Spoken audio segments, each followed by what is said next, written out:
Bom dia, meus amados. Hoje é segunda-feira, dia 11 de agosto de 2025. Vamos para mais um Perguntas e Respostas. Como todas as segundas-feiras, trazemos aqui questionamentos que vocês fazem, sempre abaixo dos vídeos. Alguns até vêm através das mensagens particulares, pessoais. E sempre que há uma necessidade de uma resposta mais aprofundada, eu trago aqui, onde a gente pode debater com mais tempo, porque a resposta é mais extensa. Quando a resposta é simples e rápida, em poucas linhas, eu respondo no ato, porque senão teríamos que fazer perguntas e respostas todos os dias. Vamos para a primeira pergunta. Qual a diferença entre aqueles que maltratam os animais e aqueles que criam os animais e os sacrificam para a alimentação humana?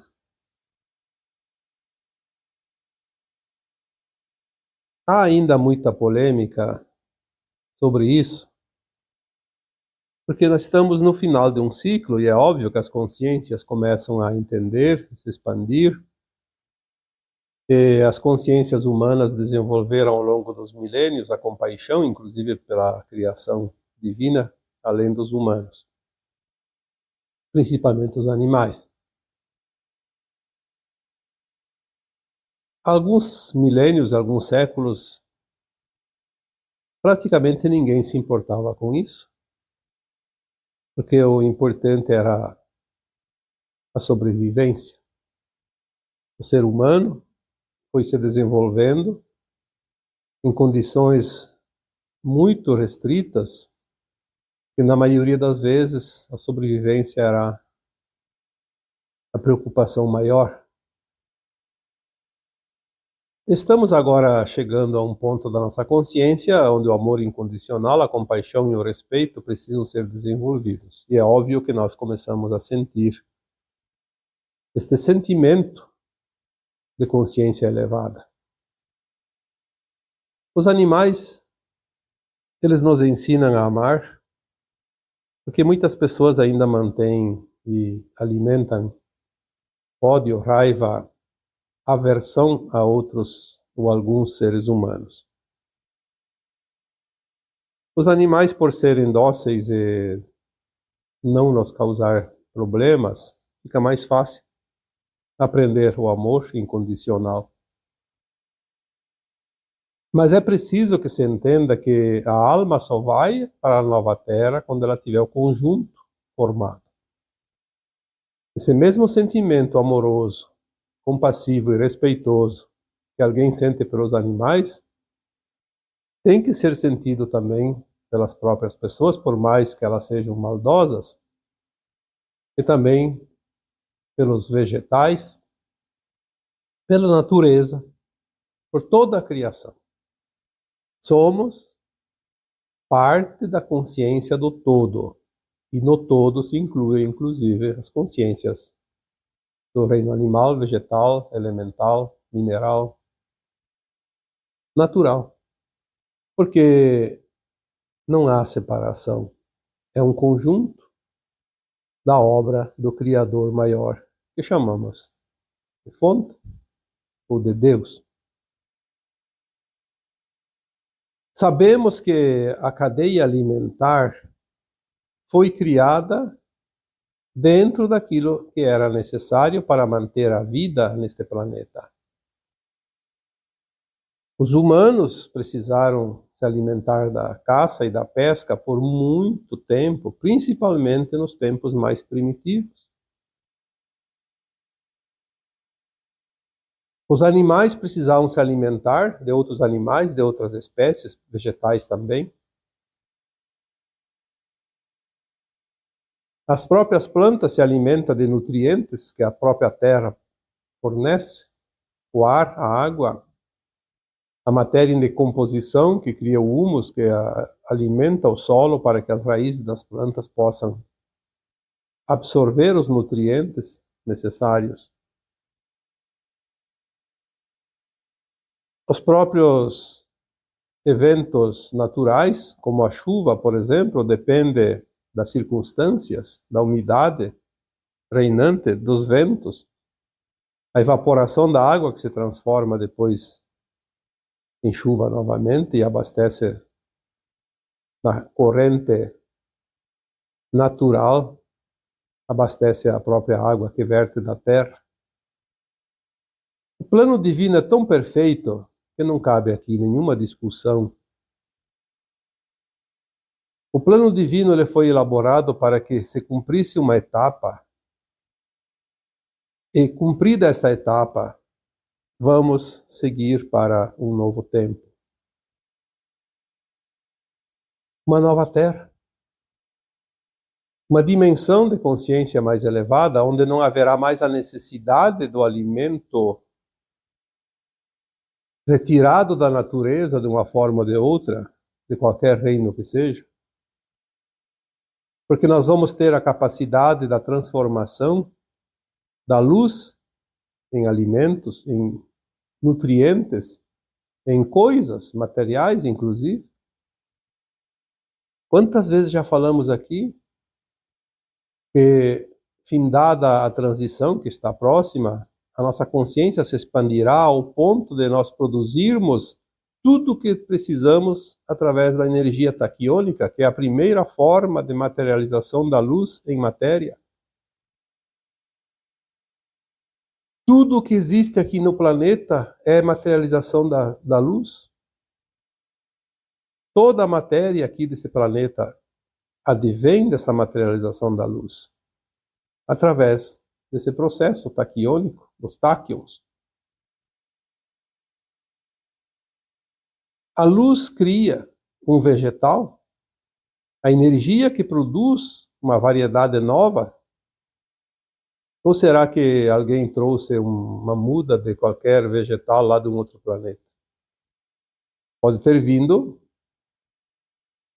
parte da matéria escura que a luz trabalha para produzir, mas, na verdade, a luz que chega ao planeta encontra aqui energias, gases, vapores, poeiras, enfim, o éter está aqui na atmosfera da Terra e com esse conjunto energético cria formas de vida material.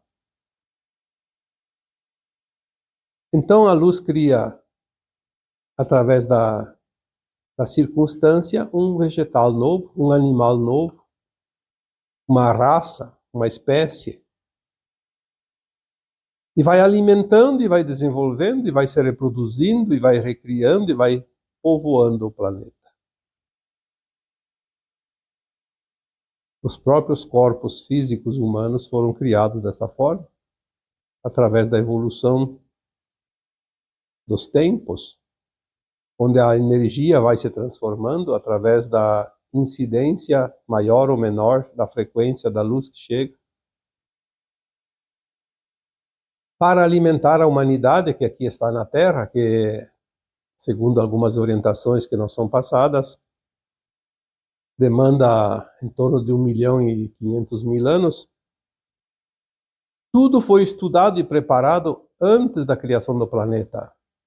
Do que viveria este ser chamado hominal? Os animais, como poderiam se manter? Então, essa cadeia alimentar foi projetada pelo Divino, com um tempo de duração, o final da terceira dimensão, mundo de provas e expiações. A partir da transição planetária que se aproxima, nós vamos começar a produzir, através dessa energia taquiônica, através da nossa consciência, do nosso pensamento, da nossa intenção, vamos produzir aquilo que a natureza produzia. Então, eu já dei aqui várias vezes o exemplo. Você gosta de comer arroz e feijão. Então você não precisa mais plantar o feijão nem o arroz, esperar o tempo de crescimento, de maturação, de colheita, de beneficiamento e depois ainda ir para o mercado e ter que pagar, inclusive, todo esse processo, porque é trabalho, é mão de obra.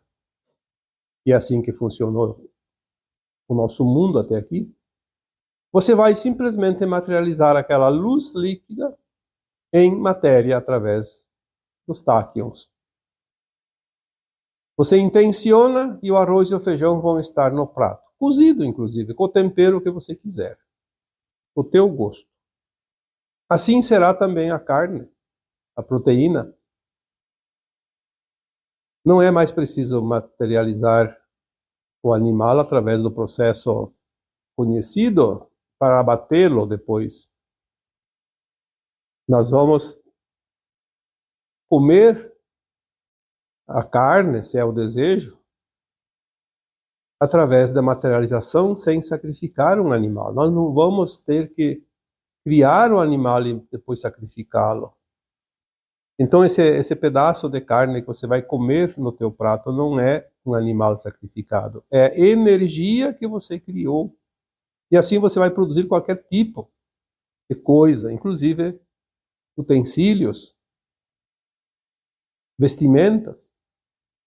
Uma casa não precisa tirar o produto lá da natureza, a areia, o ferro, o alumínio, o cimento, o barro para fazer a cerâmica, a madeira da mata. Esta é a fórmula que vai existir na nova terra. Ter consciência hoje, se você ainda precisa do alimento vindo de um animal, e mesmo de um vegetal, porque o vegetal também é um ser vivo. Alguém diz que vegetal não tem consciência. Tem consciência. Tem consciência, senão as florestas seriam uma coisa desordenada.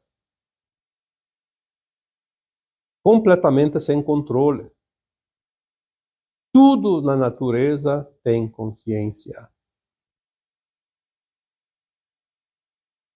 Cada reino tem o seu formato, a sua energia, a sua forma de consciência.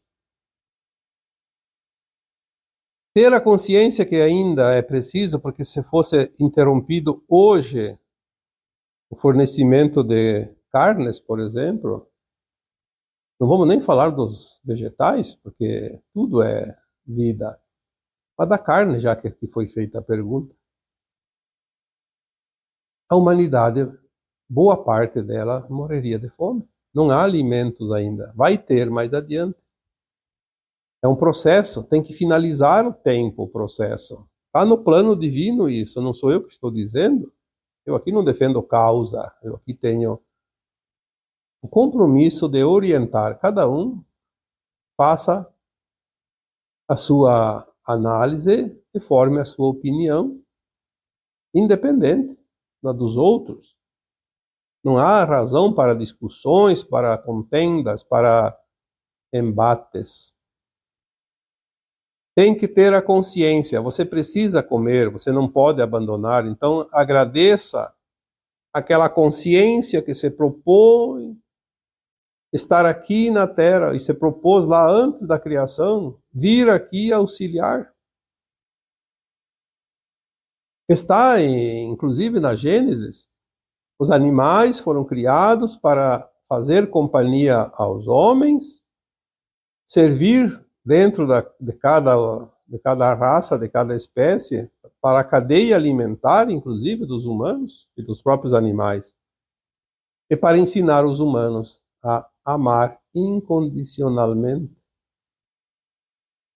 Fazer a companhia, porque sem os animais, os homens se sentiriam completamente abandonados neste planeta, já que perderam a noção, a memória da sua casa planetária anterior.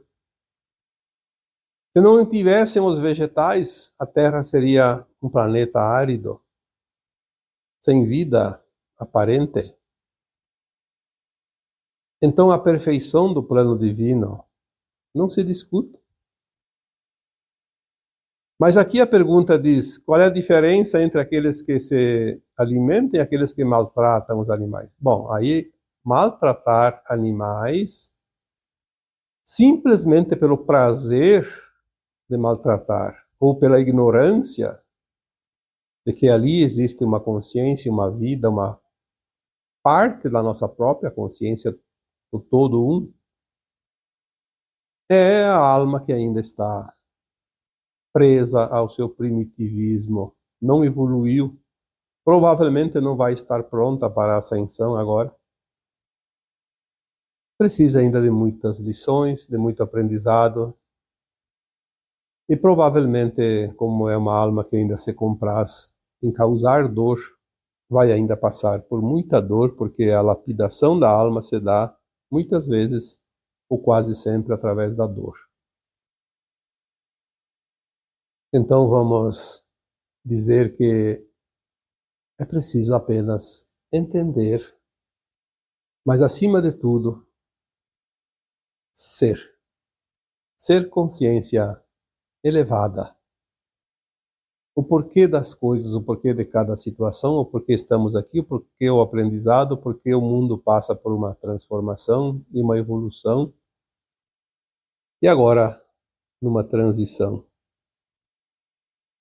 Porque tudo está no plano de quem criou. É uma pena que muita gente não sabe ainda que é preciso se alinhar a consciência compassiva, amorosa e respeitosa para com tudo aquilo que é vida, consciência, criação divina. Apenas uma parte não fecha o conjunto da obra. Então, vamos, a partir de agora, se alguém ainda estava alinhado apenas a uma forma de compaixão por algum setor da criação, comece a trabalhar os outros pontos, porque um pilar só não sustenta uma casa, como já foi dito tantas vezes. Mais uma pergunta aqui para o tema de hoje. Como ficam as almas muito apegadas à religião após o desencarne? Bom, eu tive algumas experiências com almas desencarnadas que estavam ligadas à religião. Eu posso dizer que a religião, depois do desencarne, ela não existe como nós entendemos aqui.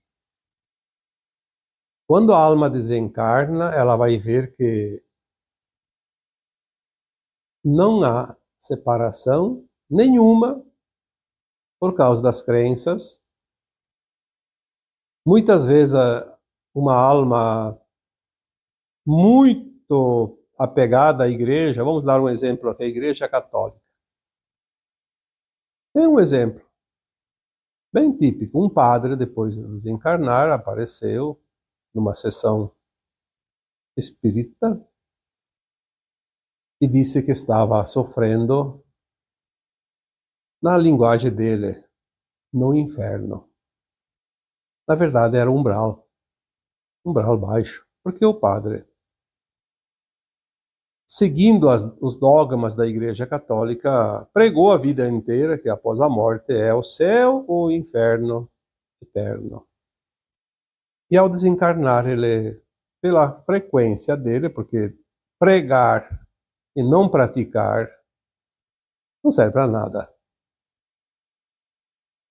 Ele tinha uma vida totalmente diferente daquela que ele pregava na igreja e automaticamente, ao desencarnar, a alma é sugada para a frequência que está na alma, para uma faixa do umbral. E ele foi para uma faixa de umbral muito baixa. Ele achou que era o inferno, porque, de fato, é uma zona de desconforto para a alma. E ele se manifestou numa sessão espírita e disse que eu acreditava que quando morresse eu iria para o céu, porque eu sou um padre. Só o título de padre daria o direito de herdar o céu. Mas só que o que vai dar o direito de herdar as faixas mais elevadas do umbral ou não é a condição ética e moral que aquela alma vive enquanto está encarnada, independente se é padre, se é ateu, se é de qualquer religião. Estas são as verdades.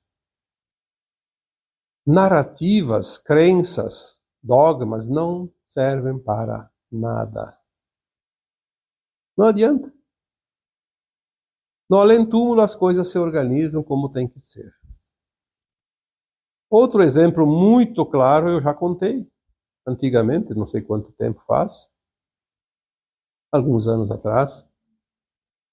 Também uma alma que eu atendi e encaminhei, de uma menina, de uma moça, que desencarnou num acidente de trânsito.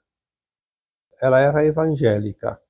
E na igreja dela pregavam que ao desencarnar ela encontraria Jesus.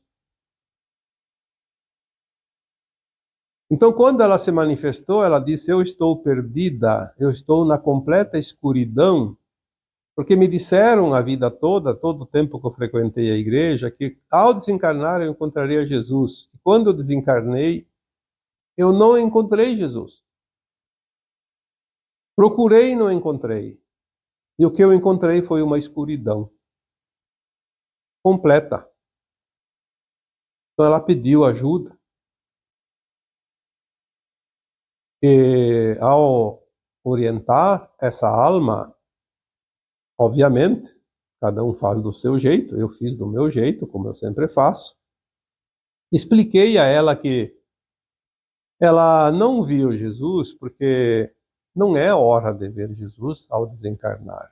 Sempre ao desencarnar existem algumas almas conhecidas nossas, podem ser familiares, podem ser amigos, desta vida ou até de vidas passadas, a alma vai lembrar, vai reconhecer que são de vidas passadas, que vão estender os braços para acolhê-las no primeiro momento, principalmente quando a alma está meia confusa.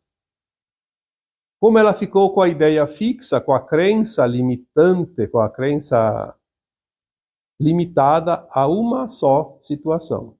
Desencarna, vê Jesus. E não viu Jesus. Então ela, o que ela viu? A escuridão, porque a consciência dela não tinha outra informação. Ficou no escuro.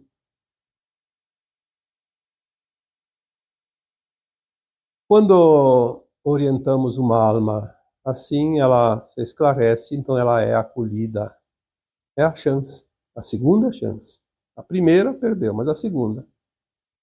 Porque ela queria uma solução.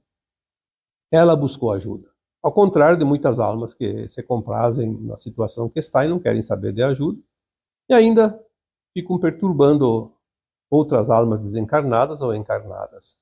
Existem de todos os tipos, obviamente.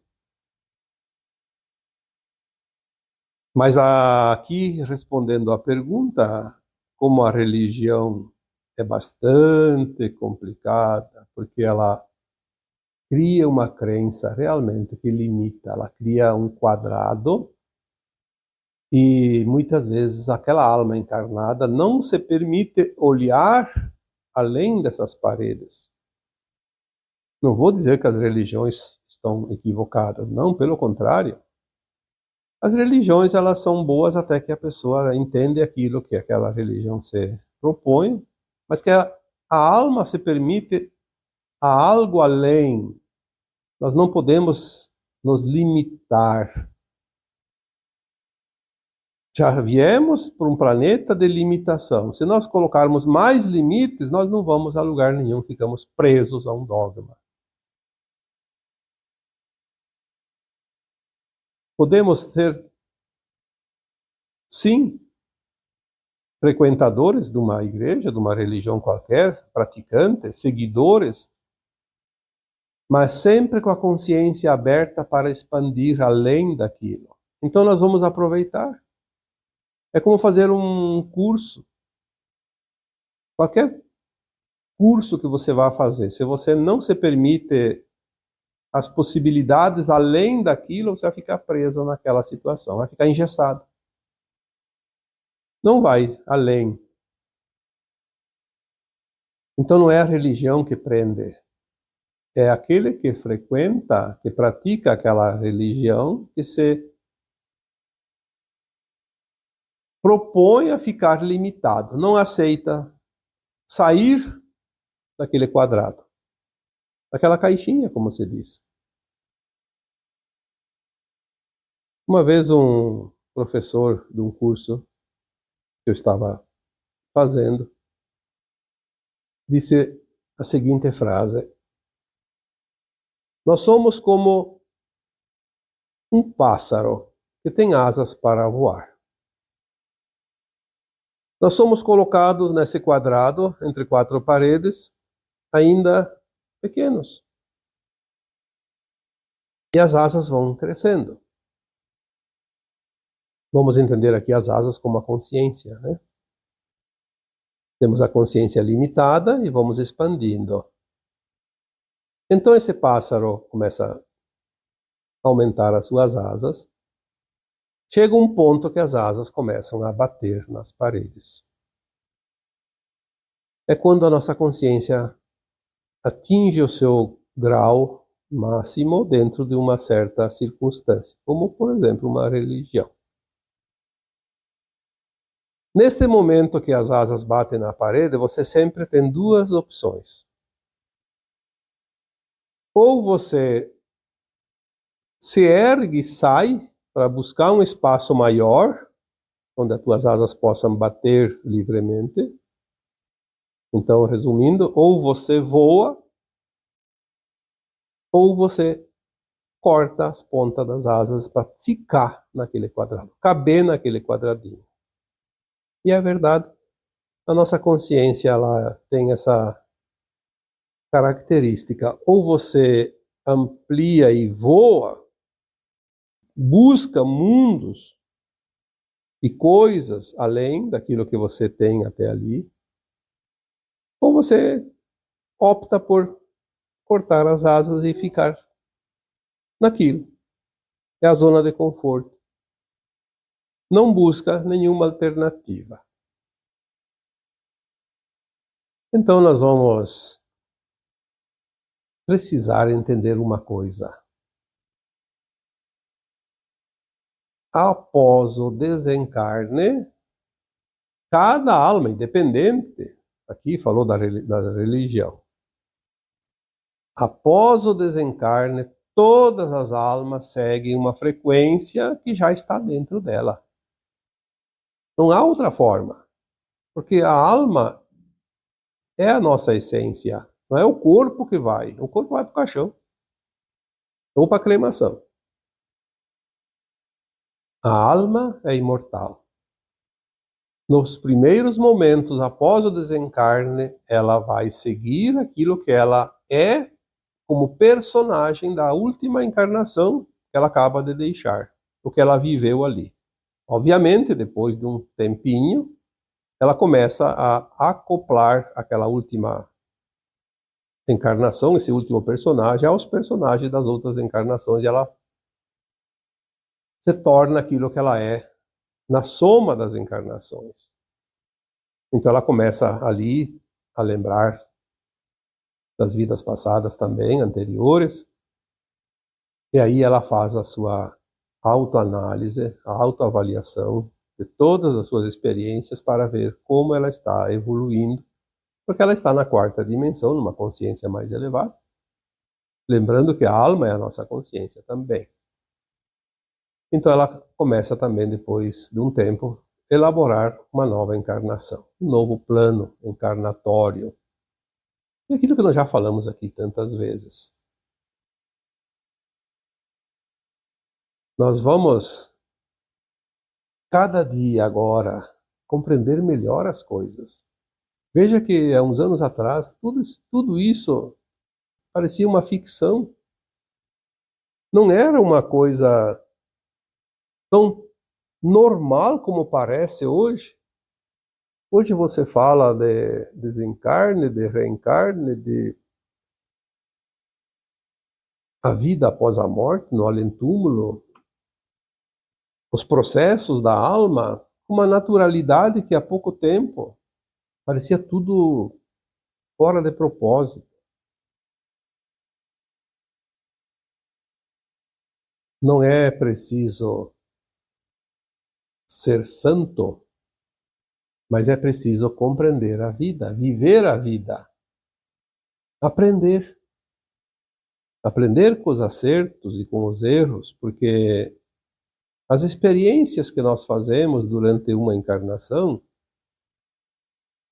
elas não são apagadas na vida seguinte, na encarnação seguinte. Elas são agregadas a todo o processo de aprendizado até ali. Muito do aprendizado anterior fica apenas no subconsciente, para não atrapalhar as próximas experiências, mas elas estão lá, nos nossos registros de alma. Nós sabemos coisas das vidas passadas, mesmo sem lembrar, e colocamos em prática agora.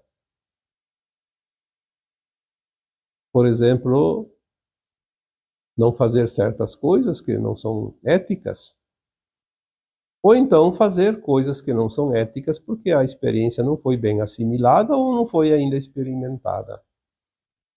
Mas é preciso ter a consciência de que tudo o que fazemos, fazemos para nós. Nada que se faça a quem quer que seja, seja uma pessoa, seja um animal, seja para a natureza, seja para si mesmo. Tudo vai ser agregado nas experiências do passado e do futuro. Por isso, quando fazemos algo, fazemos para nós, nunca para os outros, mesmo que atinja outras pessoas. O bem que se faz é o bem que se colhe, o mal que se faz é o mal que se colhe, e a experiência que se faz é o resultado do aprendizado. Tinha mais algumas perguntas aqui, mas como o tempo está se prolongando, deixaremos então as outras perguntas para a próxima edição, na próxima segunda-feira. Algumas perguntas sempre necessitam respostas mais aprofundadas, como hoje, por exemplo, o tema era realmente mais interessante para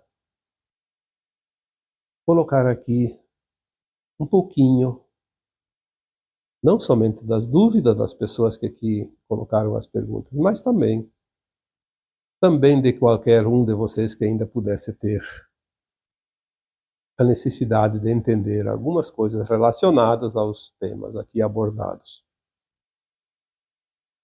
E agora eu vos deixo com o meu abraço de luz em cada um de vocês. Namastê.